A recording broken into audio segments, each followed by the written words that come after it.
Really happy with our group today. I thought we got off to a little bit of a slow start, but it only lasted a couple minutes. Then we started to get into some rhythm. Grace Berger was fantastic in the second half. On a day where we had to look out there with a whole bunch of different, not for us so much, but just different lineups that they presented to us, whether it was having three bigs on the floor, whether, it just seemed like when we went small, they tried to go bigger. Give our kids credit, for handling that. I thought there were a lot of really, really good things. 7 turnovers today, which is excellent. Got to the free throw line, which always makes me happy. KB, you look at her stats, she doesn't have a basket. However, she has 2 major, big-time charges for us. Rebounds the ball for us. Had that nice kick out that ended up in a 3.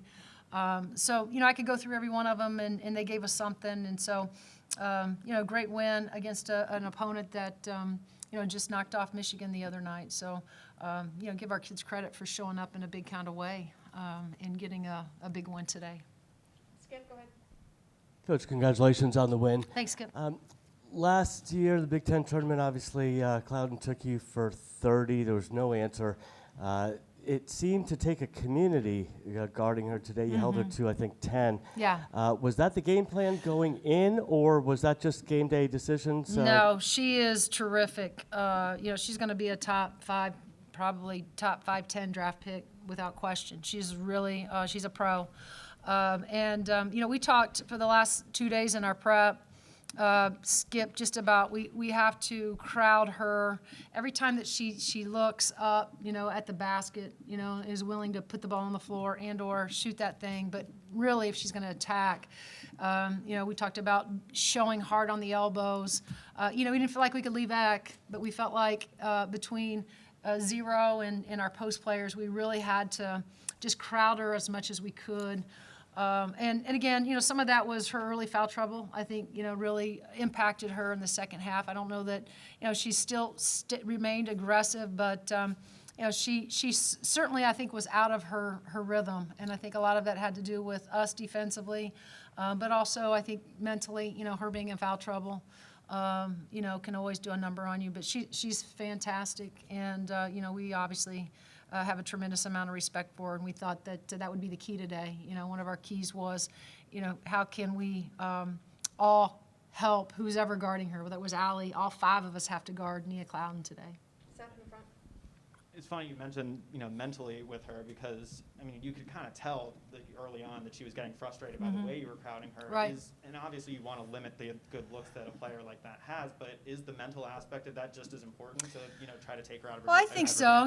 It's funny, and again, Allie guarded her. I think Nikki can get under people's skin, really quick because of her quick hands, and she's just sort of relentless. And not that AP's not; they're just different defensively.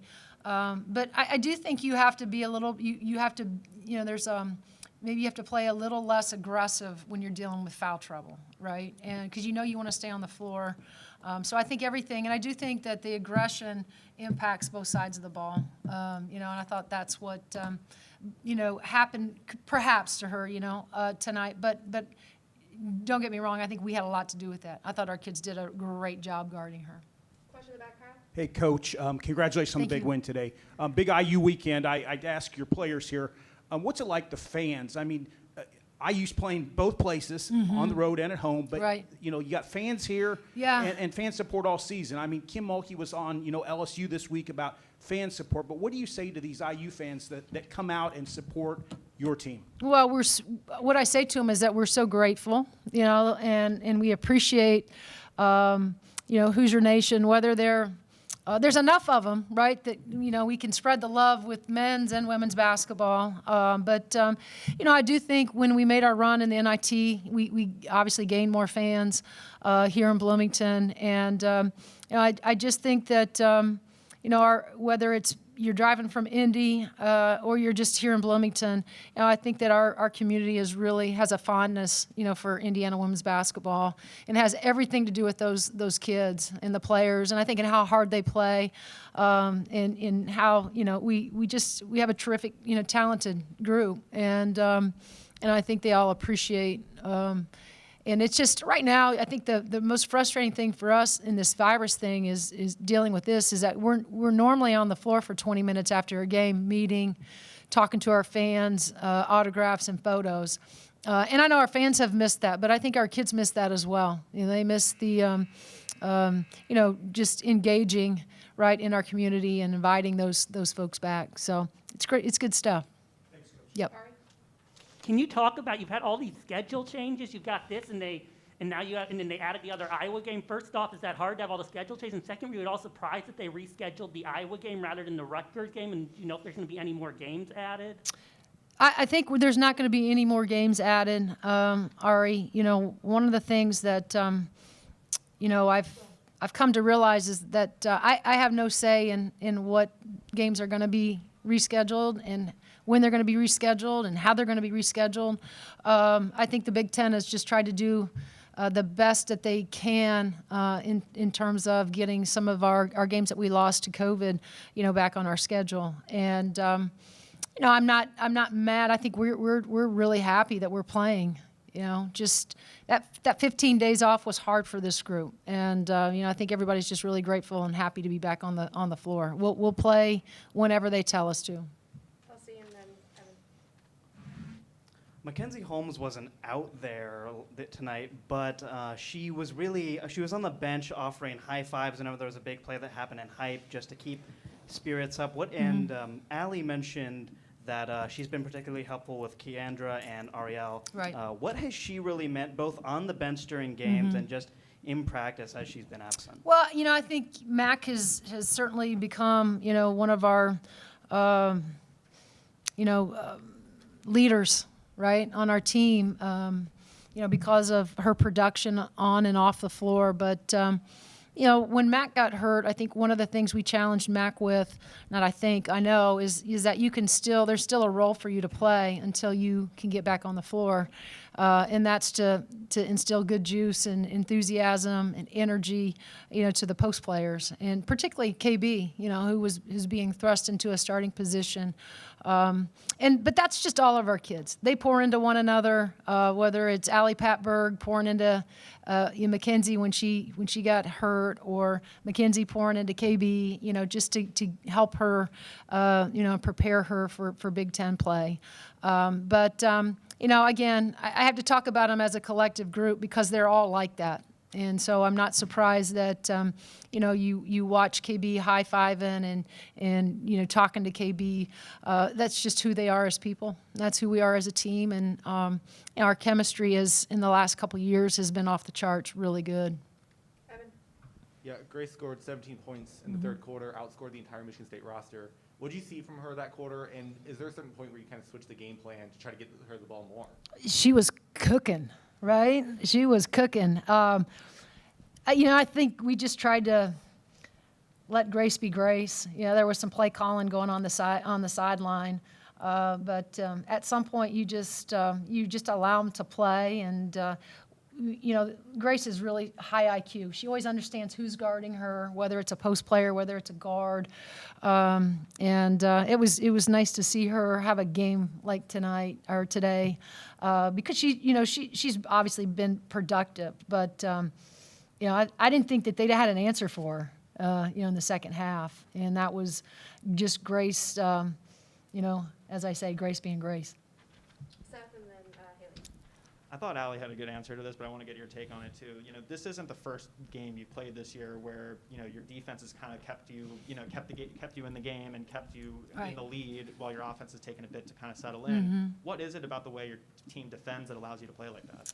Well, as we've always said it, we're real stingy. We're a real stingy group.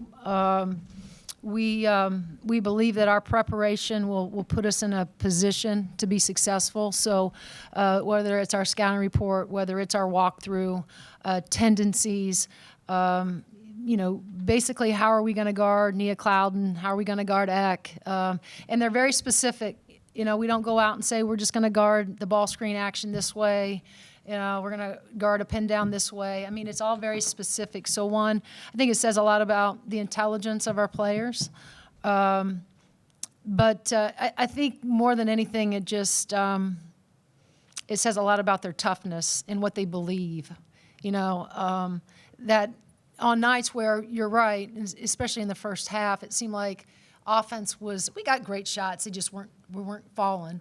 I thought defensively, we just lock our heels into the ground and try to make plays, and try to follow the game plan. I think we're really disciplined when it comes to that side of the ball and not trying to, take too many chances, be too risky, careless. We're not that team.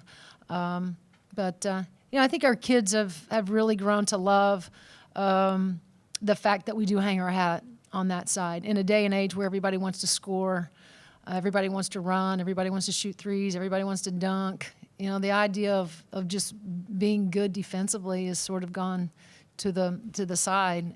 But I have a group that really, truly believes in that. Haley, and then last question, Brad. With the 2 MSU technical fouls and the exchange of fouls between both teams, how difficult was it or even frustrating to get into a scoring rhythm after that? Well, I didn't know the second one because we fouled and I think put T.T. Parks on the free throw line. And I didn't realize what was going on until our kids started walking back to the timeline. And I asked, Gina, one of the officials, sort of what was going on there. And, she said that wait for, and they had to figure some things out, and there was going to be a technical foul on Michigan State. Anytime there's stoppage in play like that, whether it's technicals, whether it's they're reviewing plays, it's always hard. And it becomes even more difficult and more painful when it takes them longer than we would like to figure out what the call is going to be. It does take you out of rhythm.